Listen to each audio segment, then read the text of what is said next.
Lafa Oromoo akka Somaaleef kennamtu uummata naannichaa irraa buqqisuun akka uummanni Somaaleettis hin dubbanne doorsisaa jiru.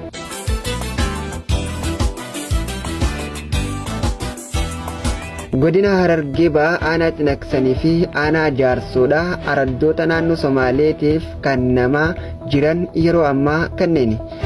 Araddaa Holqoo, Araddaa Babbilee, Araddaa Araaraaf, Araddaa warra Daadoo, Araddaa Dawweessaa, Araddaa Qillaga warra Sayyoo, Araddaa Darbillee, Araddaa Tamaam, Araddaa Caffee Baaduu, Araddaa Eellee Agamsaa, Araddaa Kullalloo, Araddaa Eelaa Amaar, Araddaa Hussullee, Araddaa Jirrillee, Araddaa Ferexaa, Araddaa Dhuwiliyyee, Araddaa Giloboob.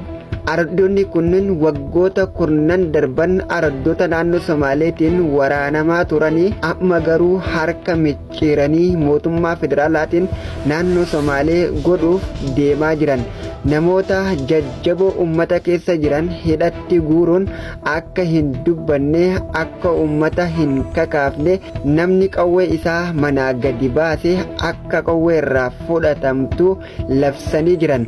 Lafa teenyaa ona Jaarsoo waggaa meeqa abbootiin teenya dhiiga itti dhangalaasan diinaaf laatanii akka nuti diina ofirraan dhorgine nu ogguraa jiru jedhu. Mootummaan federaalaa naannoo Somaaleetiif lafa Oromoo kennee jira ammas kennaa jira jedha. Jiraattota aanaa Cinaksanii fi aanaa Jaarsoorraa gara miidiyaatiif yaada qoodani.